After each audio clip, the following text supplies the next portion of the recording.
Mkwawa Anna, wow, hello. Good. So it's about to start. It's not yet started. It's 3 minutes to. It's 3 minutes to time. Thank you for coming in super early and yeah, giving me the heads up. So people are going to flood in just in about 3 minutes.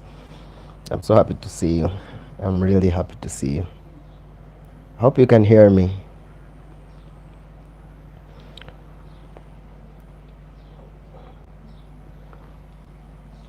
Yeah, so I'm just waiting for the time to reach.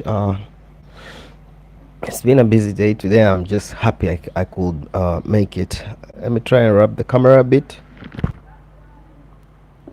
Okay. Okay.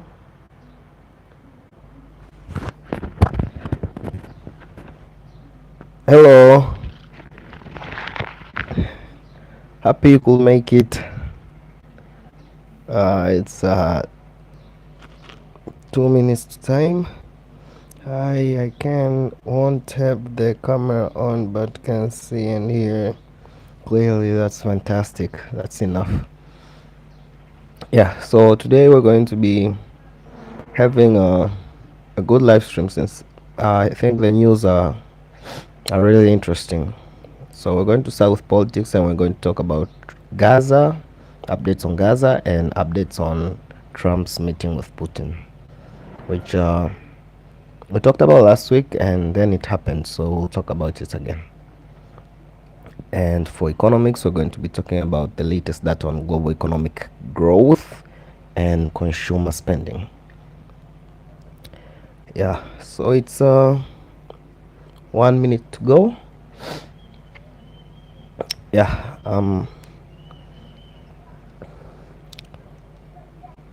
wait, something again happened in Gaza. Yeah, there's always something going on.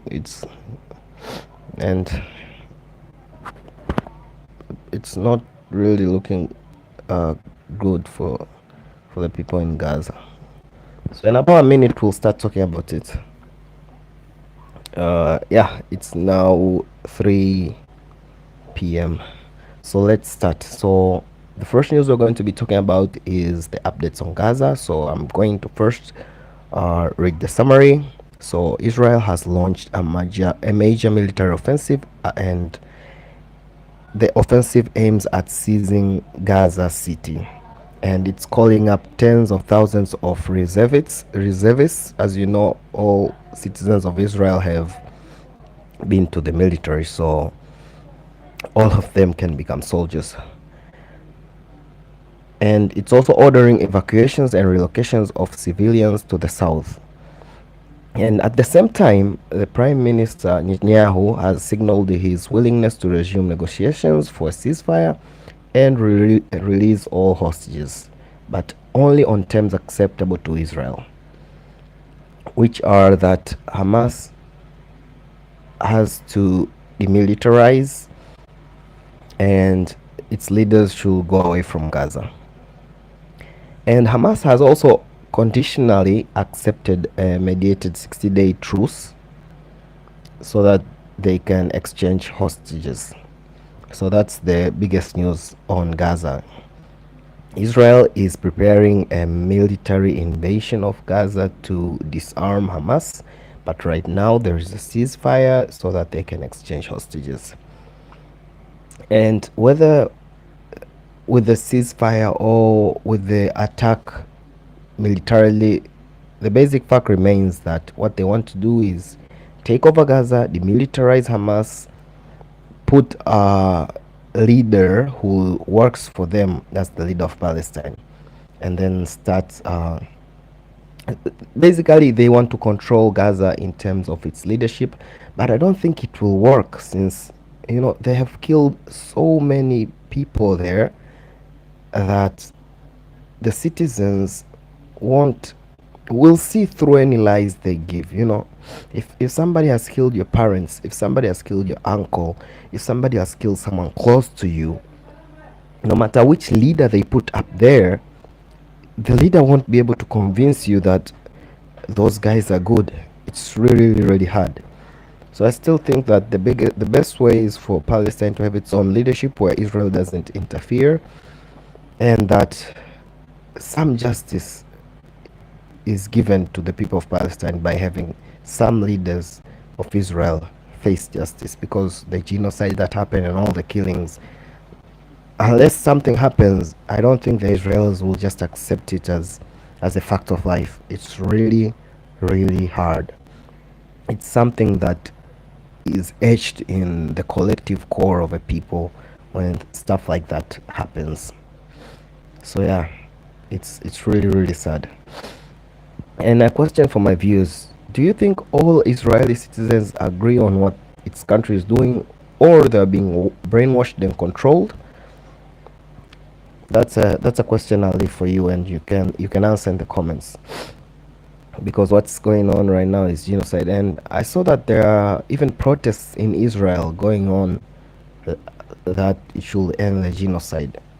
And although I think that's a very, very good sign that the international community and even the Israelis themselves, some of them think that what is going on is wrong, I really don't think it makes a dent on the government, since they still have the US support, which is the most powerful thing you can have right now.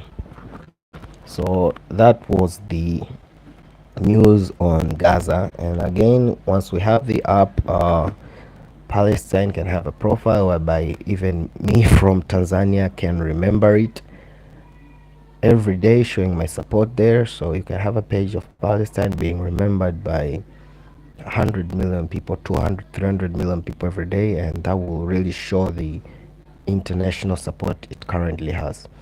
And not like right now, we just know that the international community uh, is against the genocide in Palestine or in Gaza, but we don't know the numbers, we don't know the real, the real statistics. Saying the international community is vague, but with the app, we will know how many people actually remembered Palestine every day, ensuring that the impact is much, much bigger. And before I go to the next news, let me read the comments a bit. I can. So Delta said, wait, something again happened in Gaza. So no new comments. So let us go on with the second news, and it's the Trump meeting Putin. Let me read the summary real quick. So it's this week saw a summit in Alaska between Trump and Putin, where Putin pressed for Ukraine to relinquish the Donbas region, renounce NATO aspirations, adopt neutrality, and expel Western troops, offering instead a frozen front line and minor territorial returns. Those are the unrealistic things Putin wants, and here are the stuff Trump wants. So Trump urged Ukraine to adopt a more offensive. So Trump denied all those claims and has switched, and is now urging Ukraine to adopt a more offensive strategy, and signaled that the US will offer air support, but it won't offer troops on the ground. Because of that, Russia has intensified missile and drone attacks, which has really dented the peace overtures. So, Trump said he'll end the war in the first day. And all of us were wondering, what will happen to the land that Russia has already taken? No answers. So, it's still a mess, since Russia doesn't want to give in, and Ukraine doesn't want to give in. USA doesn't want to seem weak and let Russia take the land. Russia cannot end the war because they cannot go full on Ukraine, as it might even dent Putin's image in Russia, because he'll have to force people to go to the war. And the US also, or Ukraine, cannot fully push away Russia, since it will need troops on the ground, and the US will have to sacrifice their people's lives, which I don't think they'll easily accept. So it's just a big, big mess. And what's going to happen right now is Russia, Ukraine, the Russian president, the Ukrainian president, and President Putin and President Trump will meet up and have a meeting, which I still think won't give rise to any meaningful thing, since they all don't want to budge, and it's so hard to budge right now. So unless something happens on the ground, or the US really does help Ukraine and Russia sees that it might lose the war, or it might lose its gains, then it might be more forgiving in the talks. But we'll have to wait and see. So it's really sad that Ukraine is being used as a pawn. You know, when we're talking about this, like right now, I'm just seated here, it's actual people who are dying right now. So although they take it as a game of chess and all that negotiations, but in the ground people are dying. So it's just so sad that they have this license to kill. They always have this money for us. You know, when people say the Ukrainian war can go on forever, since Russia can always continue attacking, and the US and Ukraine can always continue defending. But when you look at the citizens of Russia, citizens of USA, some of them are in bad condition. And if you have money for us, why don't you have money to help people? So it's just sad. It's just sad. But as Sartre said, there might be more beautiful lives, but this one is ours. So we'll continue fighting, we'll continue talking, we'll continue speaking about this, we'll continue trying to find a solution, and one day we might succeed. So let us not back down. Okay, wait, something again. So today the comment section is not as lively. Okay, so we are finished with the political news. So we gave updates on Gaza, and now we gave updates on Trump meeting Putin. So let's continue with the next category, which is the economics news. So the first economic news is that global economic growth. So this week, global growth is showing resilience but under increasing pressure. So the IMF projects expansion of around 3% in 2025 and 3.1% in 2026 of global economic growth. You know, I put this news because the growth that they're predicting is just growth of the rich, but not of the poor. And I don't even think economics is a real subject anymore. I think it's just make up, make believe. They put the stuff they want to put to push their propaganda. Because something like the IMF, it was the same company or group, whatever, that gave us third world countries these loans called SAP, structural adjustment programs, that ended up putting us in debt and making us sell our resources, etc., to pay off the debts. So these are not good people, and although they try and wash themselves as such, they are not. And this growth that they're not talking about is not about us. It's about companies, it's about corporations, it's about the rich, it's about the big people. But in terms of the real people, this growth is not touching us at all. And I have to say this: we can never look at this global growth without there being or collective growth without there being something connecting us collectively. So if we have something like a basic income, when you say there is growth, we all will see it, since our basic income will be increasing. But when you just say growth in terms of growth, and it just affects 5% of the population, it doesn't really make sense. So although these statistics of global economic growth, they are just a farce, man. They're just a farce. And I put it there so that you can see how they are living in the bubble. As people see that the lives are getting harder, they're saying that the economy will just grow and grow and grow, while not stating that the growth is just for a very few people. Yeah, so that's the first economic news, that the powers that be are saying that our economy will be growing. And let's go to the second news, which is that's again on consumer spending. So this will really show the picture, or the point I was talking about. So consumer spending remains a key engine of economic activity. Now, statistics came out that in the US, spending is heavily driven by high income households, and the top percent of the US earners account for 50% of all consumption. So half of the consumption of the US is done by the 10%, and the other half by the 90%. So that just goes to show how even the global economic growth is just a farce. Since if 10% account for 50% of the spending, it means even if the growth happens, it happens to only the 10%. And that just shows uh,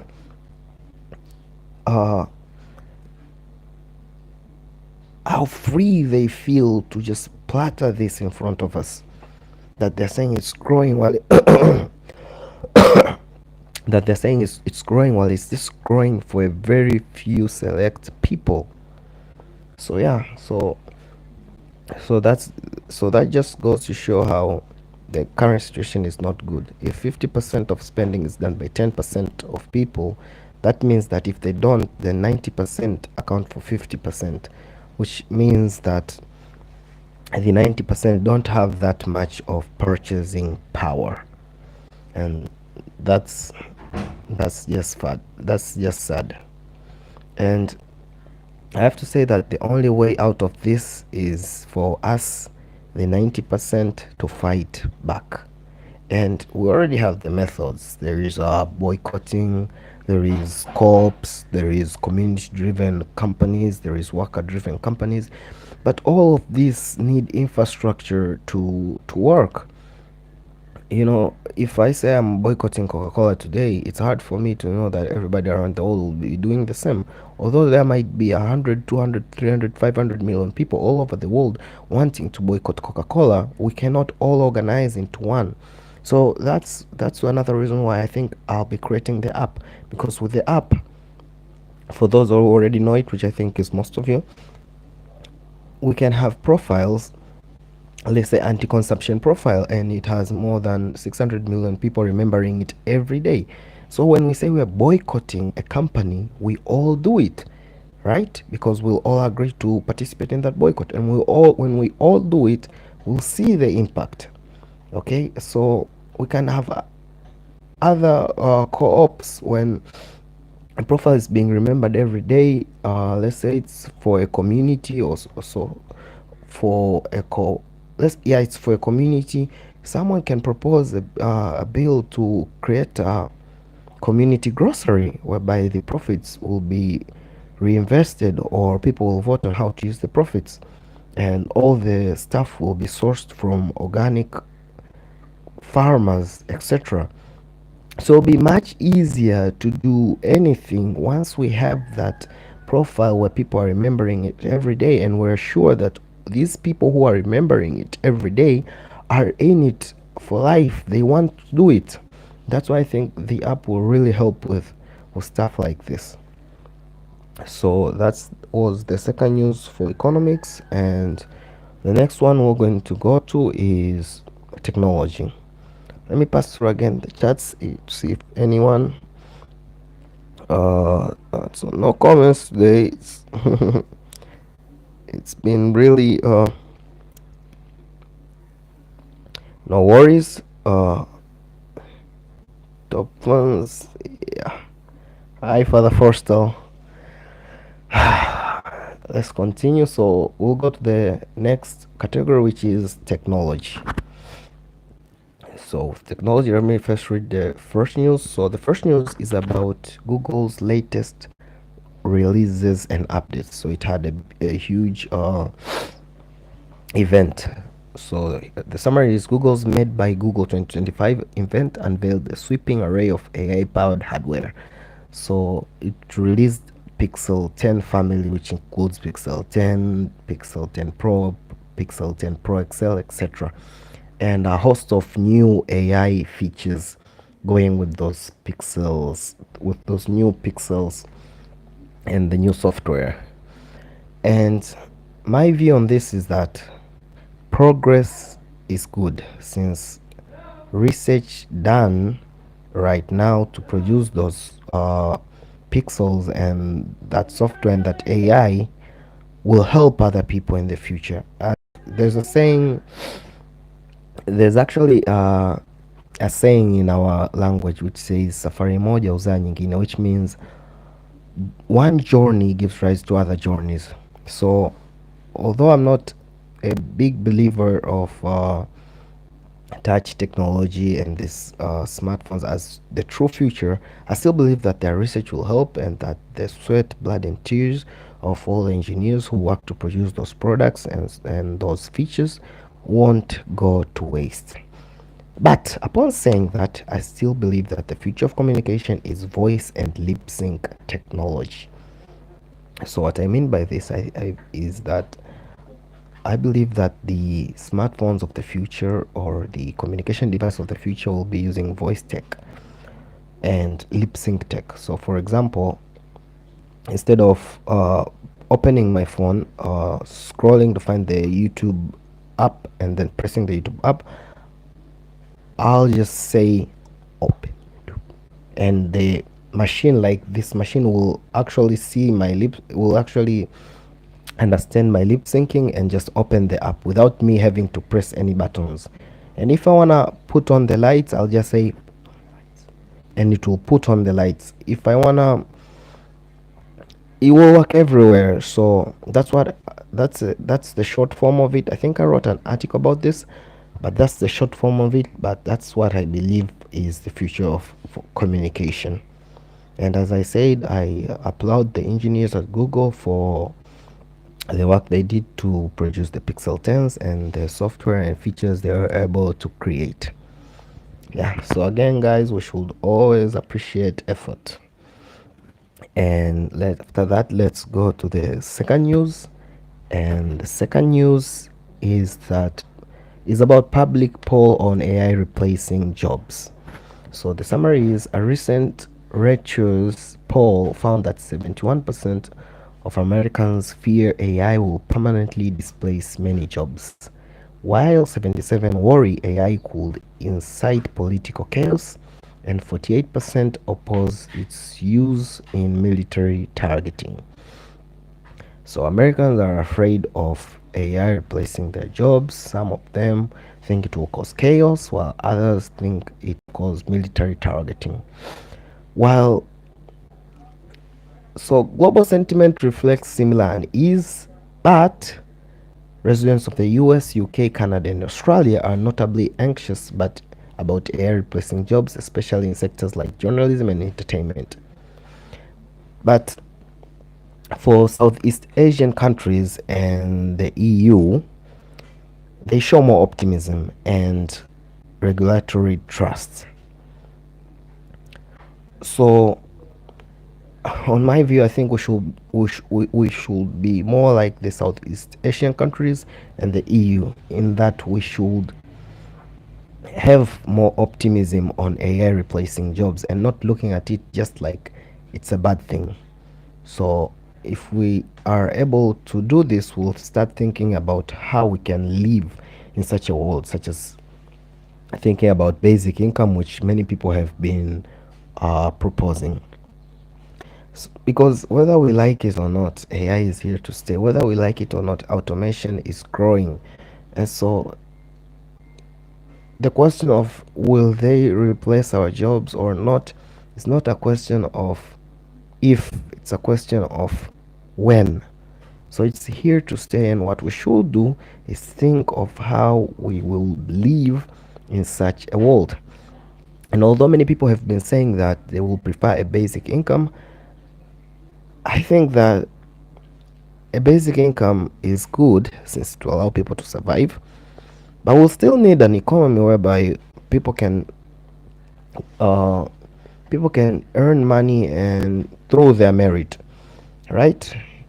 And my solution is and still remains the knowledge economy, which is an economy where people are paid to learn and pass tests. So what will happen is, once the machines replace us to an extent most people can't work, we'll have a knowledge economy where people are paid to learn and the subjects can be chosen by the government, or it can be the person themselves can choose it. And what this will help is it will ensure that the collective knowledge of the society is always increasing, since for someone to improve economically they'll have to gain more knowledge, and with that knowledge they'll be able to understand how the society works, they'll be able to understand the machines, they'll be able to help the society even if the machines fail, etc. So instead of just giving people money, we can give people money to study and pass tests and become more knowledgeable citizens who can help the society much more. So that's my views on what we should do when the AIs replace our jobs. And that was the first that was the second technology news, and after that we'll move to the environment category. So no new text again, so we'll just continue. The first news on the environment is Brazil suspends Amazon soy moratorium. So let me just read the summary first. So on August 21st, 2025, Brazil authorities suspended the long-standing soy moratorium, which had banned soy sourcing from newly deforested Amazon land since 2008. The decision came just ahead of Brazil's hosting the COP30 climate summit, and it has sparked global concern. Environmentalists warn that this could open up 10 million hectares, which is equivalent to the size of Portugal, to deforestation, threatening climate goals and biodiversity. Companies and consumers are now under pressure to maintain deforestation-free soy supply chains, even amid mounting legal and regulatory uncertainty. So what I have to say about this is that it's a joke. How can a country going to host a climate summit allow such things to go on? I mean, how can you open up forests the size of Portugal to deforestation? I mean, that's something we cannot go back. It's irreparable damage. Once it's done, those trees will take years and years and years to grow, to bring back the ecosystem, the animals that depend on them. It's just madness. It's just madness. And no matter how hard I want to tell you to protest, to go to the site, etc., to post about it, etc., but it won't help since we are not organized. And this is a point I want to drive home. We're not organized. So even though you hear this news and you're so sad about it, and you really wish to help and whatever way you can, it's so sad because we're not organized. We might be millions and millions, but we're not organized. Even if all of us posted in our own accounts, it won't amount to nothing. And that's why I think the app is really important, since if there's a page on the app that is remembered by say 800 million people, and the page is maybe the environment or save the environment, if something like this is posted, then 800 people have seen it, and if 800 million people protest all over the world, the Brazilian government will notice. The Brazilian government will notice. But as it is right now, we're not organized. It's hard. There are millions and millions of people posting about the environment every day. There are millions and millions of people writing about the environment every day in different languages, in different countries. But we're not organized. There are many people here in Tanzania writing about the environment in our local language, Swahili. But we are not organized. But with the app, we can have a central page whereby millions and millions of people remember the environment every day. And when news like this breaks out, the millions and millions of people who remember the page every day can organize to do a boycott, can organize, can do something, because even the page can have a lot of money, since if 800 million people remember the page every day and say 100 million people donate, because the money will be used collectively, then the page will have money. So there will be so many things we can do because we have the numbers and we're organized. But right now it's hard. It's sad. Just imagine they want to open land the size of Portugal to deforestation. That's news that we should be sad about. But what can we do? We can't. We're not organized. We can't. Yeah, I can post. I can talk about it in my stream. I can post in Substack, but it won't lead to anything. So we're not organized, and this is why we should be aiming to build the app. We should do everything we can to ensure that the app works, people join it, and people remember the pages. It should be a habit, because once we achieve that, it will make it so easy to protest and to do collective action. But without doing that, we're not organized. It's so hard, because news like this should make the front line, but it doesn't. And although millions of us like it to make the front line, the part that we don't, and so we're forced to see stuff we don't want to see.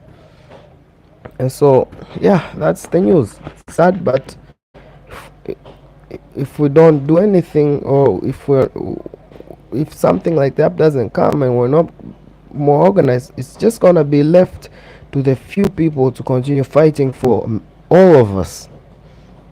Yeah, sorry I got worked up a bit, but it's truly sad. Yeah, and let's now go to the second news. Are people not texting today? Come on, guys. If you're watching this, should leave a comment. Yeah, okay, so let's go on to the second news, which is about Google discloses AI carbon footprint and climate risks. So let me first read the summary. In a move toward greater transparency, Google released new data on the environmental impact of its AI services via its Gemini app's assistant. According to data published August 21, 2025, each AI text prompt uses energy equal to less than 9 seconds of TV viewing and emits just 0.03 grams of CO2. And it says it achieved this because of improvements in software efficiency and clean energy. And my views on this is that it's cooling and energy use of training the data centers that's the problem. And although I think we can solve these problems, I still think it's truly important that we raise concern and push for better solutions, since this is what will push them to actually invest in the solutions. So with technology, if for example nuclear technology, without foresight, if we just left every country to own it, there might have been a nuclear war right now. But we didn't, and we didn't because people protested and people raised concern. So it's very, very good that we're raising concern about AI right now, and its data use, its energy use, etc. And this will help us develop precautions for AI. So I think it's good that we're raising concern, and I think that the concern shouldn't be about ending AI or stopping AI and going back, no, but ensuring that we don't develop further until we have the solutions for the current problems it's actually creating, so that the growth can go with the real life situation, or else it might destroy us, or it might cause big problems. Yeah, so those are my views. And remember that knowledge economy idea. So if people studied stuff like this, millions of people can work on it, since they'll all have the knowledge required. Because it's so sad, the fact that most of us don't really know how the world we are living in actually works. And it's not like we wouldn't want to gain that knowledge, no, but it's just that the current situation has us fighting to obtain our basic needs that we don't have enough time to focus on learning. So that was the second news for environment, and now let's go to the last category, which is sports and entertainment. And so let me talk about the first news is about Jake Paul. So the summary is that Jake Paul confirmed his next boxing match, which will be an exhibition bout against undefeated WBA lightweight champion Gervonta Tank Davis, scheduled for November 14th, 2025 at State Farm Arena in Atlanta. and to be streamed live on Netflix. So the announcement came on August 21st, generating widespread attention. And funny thing is, the boxer who is fighting Jake Paul said he will never fight him because he was too big. But months later, I think now he's ready to fight him. And I'm saying this to show that Jake Paul is just an influencer, but he has attention, and he not only has attention, but he also has means or infrastructure to utilize that attention, since attention without proper infrastructure is hard to put to good use. And that's what we're lacking as a collective. So these influencers, no matter how much you say about them, they have the attention and they have the infrastructure to work on it, and that's why they can generate lots of money and they can generate lots of influence on people, but we can't. So a good example of attention without proper infrastructure can be TikTok. So there are TikTokers who generate get millions of views, but because they don't have the infrastructure to harness that attention into something meaningful, they don't get anything out of it other than clout and a few months of fame. And another case in point is us, a struggle for a better world, a movement like making the environment sustainable. That's a movement with billions of people, and it captures the attention of billions every day. But we don't have a way to harness that attention. A movement such as everyone should be housed, or everyone should, or at least be able to eat, you know, a movement to end poverty. It grabs the attention of millions every day, since millions are it grabs the attention of billions every day, since billions actually live in poverty. But we don't have a way to harness that attention. We don't have a way to an infrastructure to take that attention on poverty and actually generate funds to actually end that poverty. We don't. We have to accept it. We don't. But through the app, we'll be able to harness that attention, because the millions of people will be remembering a page. We'll be able to organize boycotts. We'll be able to organize community-owned businesses, and even if people can also donate to the page, and once they donate, the money can be used collectively through the online democracy, etc. So it's really important we build the infrastructure to harness that attention so that we can use it for good use. That's our problem right now. So many movements online that seek for a better tomorrow, but with lots of attention, but we don't know how to harness it. Another example is me. Like, I have these great ideas. Most of you know about them, that if I tell somebody, they tell me that's brilliant, but that's attention, right? But I don't have the means to harness it. But if there was something like the app, then the idea can have its own page and people can remember the page every day, ensuring that the idea itself carries the attention. Okay, so it's stuff like that. That's why we need to build the app and ensure that not only influencers can harness online attention, even collectives, even online communities harness the attention we get and be able to use it to put it to good news. And the last news for today is about CHAN, which is a competition currently going on in our country. So today is the soccer competition. Today is the quarterfinals, and my country, Tanzania, will be playing in about 4 hours. So I just hope that we win. We're playing against Morocco, which is a very, very good team. I hope we win, and I put this so that I can tell you guys to wish us luck so that we can win the match and go to the semis.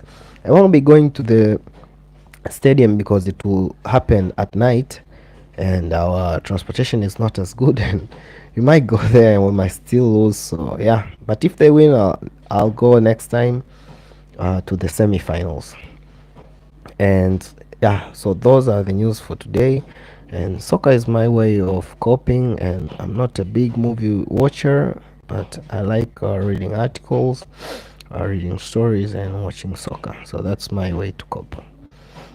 And I hope you guys enjoyed today's live stream. The news were great, and I think you learned something or two from it. And although today you didn't send us many texts as I used to get, but I really appreciate the fact that you're here and you're listening to me, and you're you're here and we're hanging out. So thank you so much, and I hope to see you next week, and I hope you enjoyed this, and have a good day. Thank you.